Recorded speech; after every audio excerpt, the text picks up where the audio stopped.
Because economically and historically, paper is not money. It can't be money. It's only money because we're forced to use it and because there's a residual trust in the pieces of paper that we carried around because at one time it did have real value. History shows that people have chosen gold first and probably silver second. They'd rather have cigarettes than pieces of paper. No, you can't have a government like this without an income tax, but we don't want a government like this. This is not the kind of government that was designed by our founders of the country. It's not what was written in the Constitution. We've only had an income tax since 1913. But if you want a welfare state, and if you want to police the world and pay for the defense of Japan and Germany, send foreign aid to the Soviet Union, you not only need the income tax, you need the Federal Reserve to print up the money when the deficit is accumulated. So we think the government should be much smaller. On occasion, I've taken the position, quite frankly, I don't believe we need the income tax, and we don't need the internal revenue. During the next decade, the American people will become poorer and less free, while they become more dependent on the government for economic security. This country is in the middle of a recession for a lot of people. Michigan knows about it. Poor people know about it. The middle class knows about it. Wall Street doesn't know about it. Washington, D.C. doesn't know about it. But it's because of the monetary system and the excessive spending. We have allowed our nation to be overtaxed and overregulated and overrun by bureaucrats. The founders would be ashamed of us for what we're putting up with. I'll tell you what, that is the subject that is crucial because government is too big in Washington, D.C. It's run away. We have no controls of spending, taxes, regulations, no control in the Federal Reserve printing money. If you were president, would you work to phase out the IRS? Immediately. You have to have a gold coin standard, and anytime you quiz or question the integrity of the government, you should be able to take that certificate to the bank and make sure they do have the gold. Sir, if we don't have a gold standard for our money, could this lead to hyperinflation?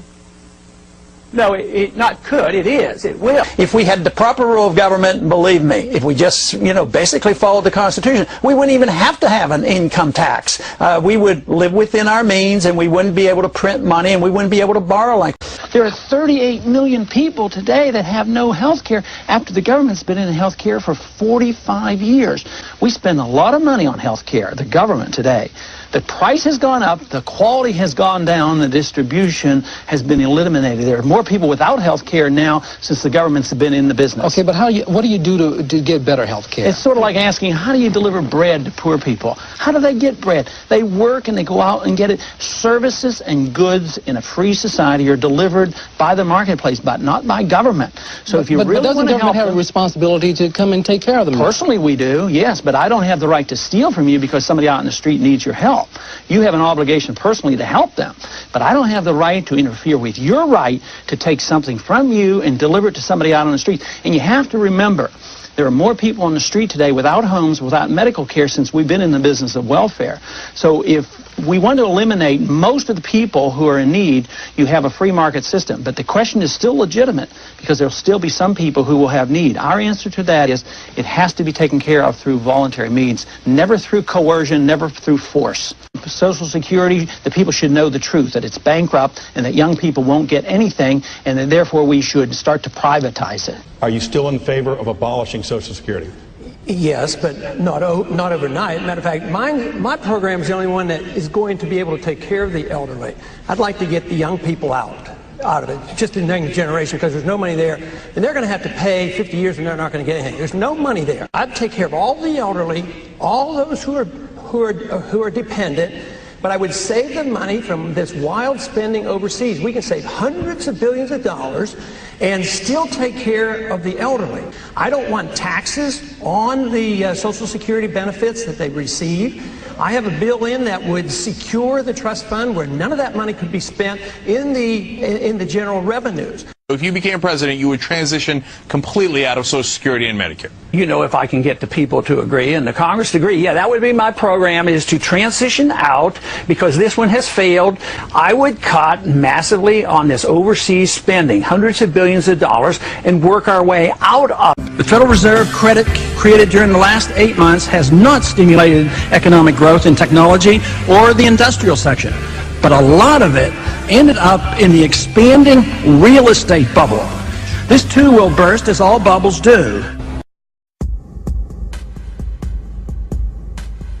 I was stunned by reading a statement you made in the Banking Committee on September 10th, 2003. In fact, I reprinted the whole thing in my book. I want Americans who hear leaders saying every day, we could have never seen this coming.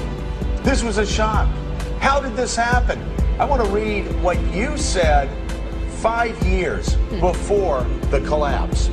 The special privileges granted to Fannie and Freddie have distorted the housing market by allowing them to attract capital that they could not attract under pure market conditions. Like all artificially created bubbles, the boom in housing prices cannot last forever. When housing prices fall, homeowners will experience difficulty as their equity is wiped out. Furthermore, the holders of the mortgage debt will also have a loss. These losses will be greater than they would have otherwise been had government policy not actively encouraged overinvesting in housing. And you go on to say, because so many people will invest in housing, the damage will be catastrophic. Congressman, how could it be that you knew this on the Banking Committee in 2003 and nobody else did until after the collapse? Well, I would think the easiest explanation is Washington, D.C. is permeated by Keynesian economic thinking. Very few even know the name Austrian economics and understand the business cycle. I was concerned about the building of the bubble since 1971 when gold was delinked from the dollar.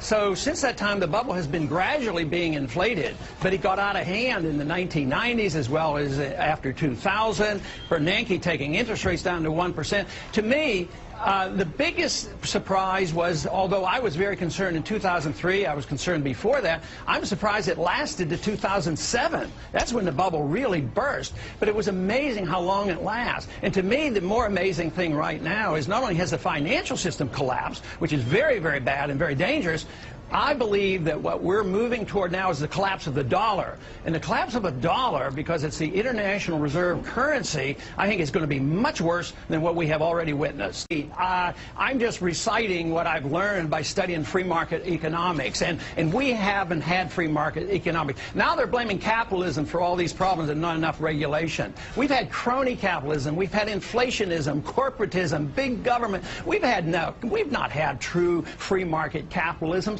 So we have to define it. Somebody asked me once, what individuals caused this problem? I would put it all on the shoulders of Keynes. And you know, it's a long time since he's been around, but Keynesianism exists. Remember what Nixon told us? We're all Keynesians now. That was when the last link of the dollar to gold was removed, and since that time we've had nothing more than these bubbles and big government, but it is coming to an end. We can't afford this foreign policy or these bailouts any longer. Exactly.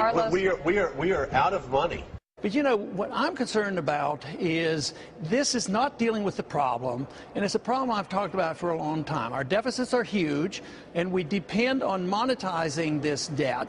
And when you do that... Explain that for people. They're just sort of trying to get into the conversation. Okay, both Republicans and Democrats really are responsible for this huge deficit financing. So if only the market could buy that debt, interest rates would go up and the Congress would have to quit spending. But the Fed comes in and buys it and keeps interest rates low. But eventually that turns into price inflation, in which I think you've observed already today a tremendous amount. Gold soaring again today. I mean, look at all soft commodities all day long. Yeah, and now that is a tax on the people. You know, literally the people are paying, their standard of living is going to go down. And I'm also predicting, and I think we've seen signs of it, interest rates are going to go up. And so this will make the budgetary argument of a few $billion nothing compared to the calamity that we're facing. And it's no easy task to get this under control. At the same time, you seem to be among the very few people, Republican or Democrat, who's willing to come in at least to a public theater like this one and engage in a conversation about the actual problem, which is the you know, I don't know whether you want to call it inefficiency or corruption or manipulation, whether it's the tax code and the Swiss cheese there, the lack of real transparency and choice or competition in healthcare, the nature of our foreign policy, our banking system, our energy policy. These are the core issues that are laying the American people with debt. Why are there so few of you Why is the debate not run by more people like you that are debating trillion-dollar issues that we actually have, as opposed to this pro wrestling we get with the nonsense on 30 billion from you or 50 billion from me? Well, politically it's unpopular, especially if you'd been talking this way like I have for 10, 15 years when we should have been dealing with it. So this means you would have had to cut out the military-industrial complex and the special interests here at home. We have a system of corporatism. We don't have a system. Sometimes I don't like to condemn capitalism for the problems that we have today. But we have corporatism, and you know as well as anybody how the big guys got bailed out, and the little guys didn't get bailed out and compounded our problems. It wasn't the people who were giving us honest services and honest goods. It was the people who were ripping us off with the derivatives market, get into trouble, and then the taxpayers get stuck with that. That's what I resent. Yeah, and they're still doing it. Yesterday, a report came out that said that the Consumer Confidence Index was down to 25. Sometimes I think that might be overly optimistic, but nevertheless, I think that vote of confidence really is a reflection on our financial system, our monetary policy, our spending policies here in Congress, and then they see it in the economy. But it is fundamental for us to understand this, because if we think we can patch a system up that failed, it's not going to work. We have to come to the realization that there is a sea change in what's happening. This is an end of an era, and that we can't reinflate the bubble. Just as we devised a new system of Bretton Woods in '44, which was doomed to fail, it failed in '71, and then we came up with the dollar reserve standard, which was a paper standard. It was doomed to fail, and we have to recognize that it has failed. And if we think we can reinflate this bubble by artificially creating credit out of thin air and calling it capital, believe me, we don't have a prayer of solving these problems. We have a total misunderstanding of what credit is versus capital.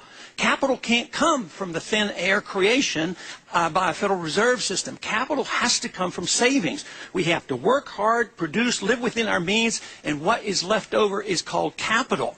This whole idea that we can recapitalize markets by merely turning on the printing presses and increasing credit is a total fallacy. So the sooner we wake up to realize that a new system has to be devised, the better. Right now, I think the central bankers of the world realize exactly what I'm talking about, and they're planning. But they're planning another system that goes one step further to internationalize regulations, internationalize the printing press, give up on the dollar standard, but we have to be very much aware that that system will be no more viable. We have to have a system which encourages people to work and to save. What do we do now? We're telling consumers to spend and continue the old process. It won't work. There is no authority in the Constitution authorizing a central bank, which means there should be no Federal Reserve System.